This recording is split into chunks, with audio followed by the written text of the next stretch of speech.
what is the problem with the Miami Dolphins and why can't they beat these good teams? What the hell's going on out here? I'm Connor from the Dolphins Dive, and I'm here to break that all down. Now, in the Mike McDaniel era, the Miami Dolphins are 3-14 versus eventual playoff opponents, and that is a horrendous record, obviously. I'm here to break down why I think that is, what they can do to potentially solve this issue. Now, starting with the quarterback position, which is obviously very controversial, Tua is not the reason the Dolphins are losing to these good teams outside of the availability aspect. But when it comes to Tua as a player, when he's on the field, he helps give the Dolphins a chance against these opponents. This is not a Tua issue. It goes beyond that. Just to prove that, Tua against eventual playoff teams this year, or teams that are 500 or above, which happen to be the Packers, the Bills twice, and the Cardinals, he is 107 of 137, which is a 78% completion percentage, which is elite. He's got 6 touchdowns to 3 interceptions. All 3 of those interceptions coming against the Bills in their first matchup. One of those interceptions which bounced off of the receiver's chest into the arms of a defender. So that one was not on Tua. So it's truly 6 touchdowns to 2 interceptions that were his fault. So let's get to the bottom of why the Dolphins can't win against these good teams. Now, the frustrating answer is it's just not one solution. The Dolphins have lost these important games in a various different ways, whether it was offense, defense, special teams, or the collective unit.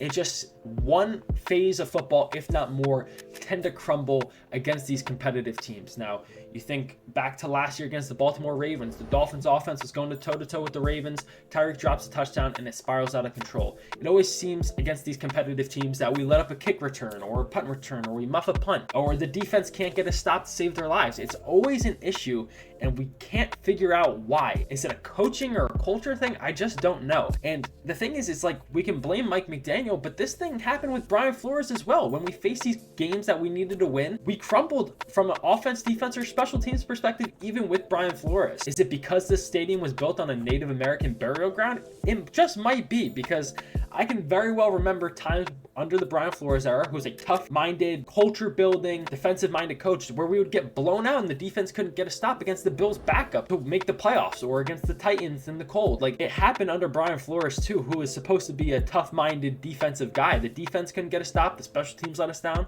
It was just a collective crumbling. So it might be the burial ground thing, but I'm going to address it from the perspective of the Mike McDaniel era, where this team needs to improve.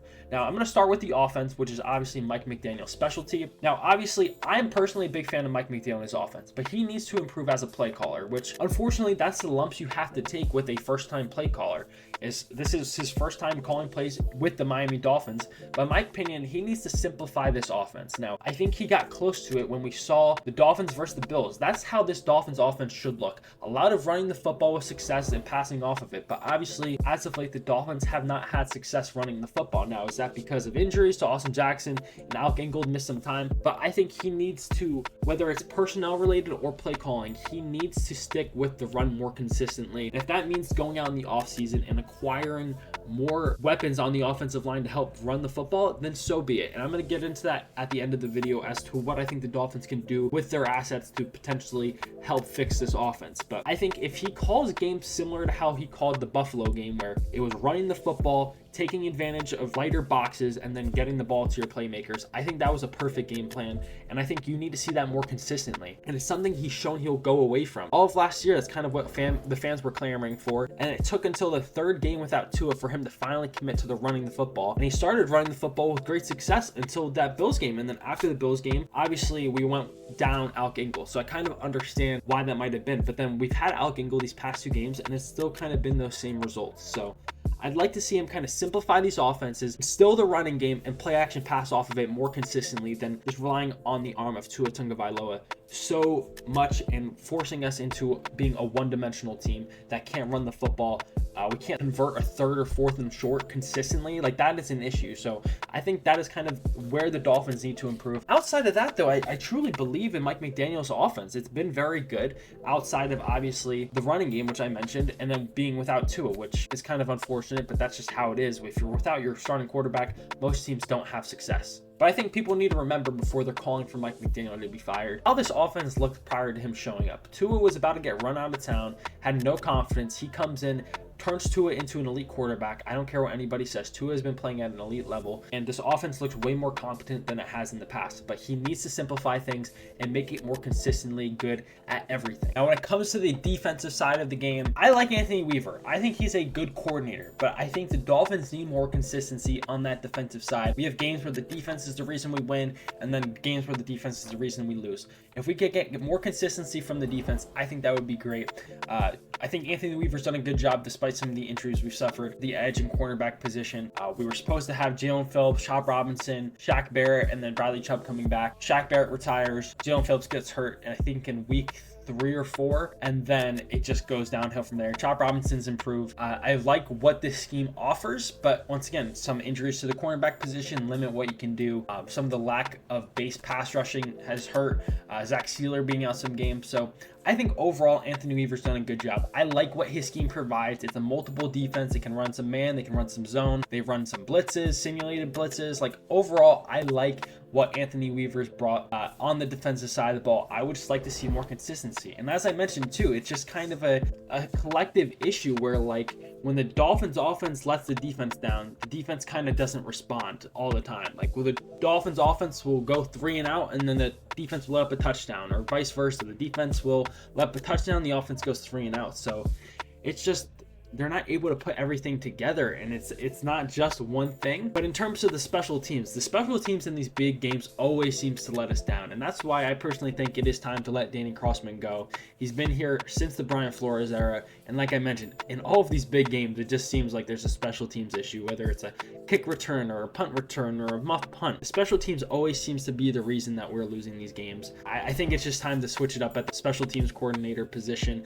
and hopefully we can bring back fellow Dolphin Darren Rizzi, the current Saints interim head coach. Hopefully he has interest in returning to Miami, and the Dolphins have that mutual interest, because I think improving the special teams will help in some of these key matchups, because like I said, it just is a compound effect. So overall, what do I think the Dolphins need to do? I think it starts with Mike McDaniel and simplifying this offense. How fitting would this be if I finally get one right? Similar to how the Buffalo Bills have. I mean, they're a perfect example. They get rid of their star receiver in Stephon Diggs.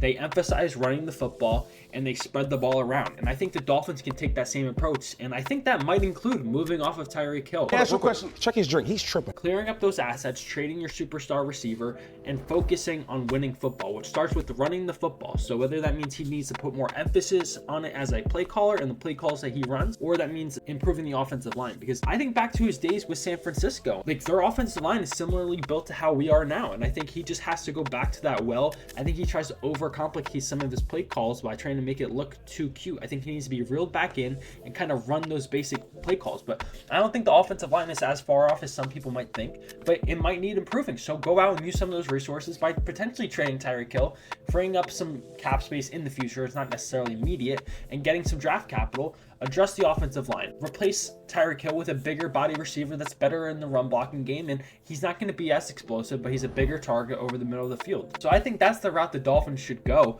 on the offensive side of the ball. I know it might be crazy to say that, but I'm tired of suffering. I think being more physical up front, I think, just starts with running the football more, and I think that is an emphasis on Mike McDaniel's play calling, and then potentially he needs to address by improving the players that are at the position. But I don't think it's as far off as some people might think. In terms of the defense, I think if they keep Anthony Weaver, they just continue to grow with him. They're obviously going to need to address some of the holes that are going to be freeing up with free agency coming up, but I don't think the defense is going to be too far off, and I think a second year in the system with a guy that knows his players better is going to be successful. And then, like I said, I think the special teams needs to be rehauled. So that's my take on what the Dolphins need to improve. Comment your thoughts down below. Hopefully they get this thing turned around and we can finally see a playoff win. Fins up, baby.